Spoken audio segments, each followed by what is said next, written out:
CCTV ফুটেজের video প্রমাণ দেখিয়ে দেবাকে নির্দোষ প্রমাণ করলো আঁখি। হ্যাঁ বন্ধুরা, আমরা এমনটাই দেখতে পাবো 2 শালিক ধারাবাহিকের আগামী পর্বগুলোতে।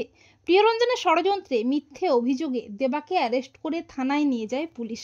আঁখি পুলিশকে বলে যে দেবা নির্দোষ, ও কোনো অন্যায় করেনি, কেন ওকে মিথ্যে অভিযোগে বিনা অপরাধে থানায় আটকে রেখেছেন, ওকে ছেড়ে দিন, ও নির্দোষ। কিন্তু পুলিশ কোনো কথাই শুনতে চায় না, বরং পুলিশ বলে কোনো প্রমাণ ছাড়া দেবাকে ছাড়া যাবে না। তখন আঁখি বলে প্রমাণ আমি জোগাড় করব। এরপর ঝিলিক আঁখিকে ফোন করে জানতে পারে দেবাকে পুলিশ মিথ্যে অভিযোগে থানায় তুলে এনে আটকে রেখেছে। তা শুনে ঝিলিক গৌরবকেই ভুল বোঝে। ঝিলিক আঁখিকে বলে দেবাকে নির্দোষ প্রমাণ করতে হবে, আর সেটা তোকেই করতে হবে।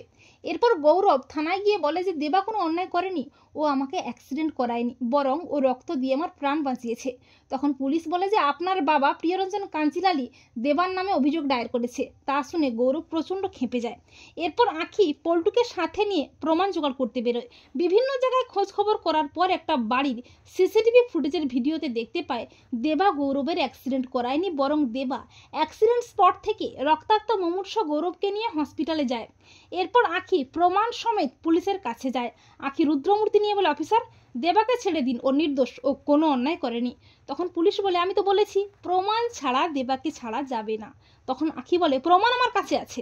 এই বলে আঁখি সিসিটিভি ফুটেজের ভিডিওটা পুলিশকে দেখায়। আঁখি বলে কি অফিসার, এবারে তো প্রমাণ পেয়ে গেছেন, এবারে নিশ্চয়ই দেবাকে ছেড়ে দেবেন তাই না, নাকি এবারেও পিয়ারকের কাছে ঘুষ নিয়ে দেবাকে বিনা অপরাধে আটকে রাখবেন? এরপর পুলিশ আঁখির রুদ্রমূর্তিতে ভয় পেয়ে প্রমাণ হাতে পেয়ে দেবাকে ছেড়ে দিতে বাধ্য হয়। তো বন্ধুরা, তোমরা এটাই চাও তো যে সিসিটিভি ফুটেজের ভিডিও প্রমাণ দেখিয়েই যেন দেবাকে নির্দোষ প্রমাণ করতে পারে আঁখি? কমেন্ট করে এক্ষুনি জানিয়ে দাও তোমাদের মতামতটি।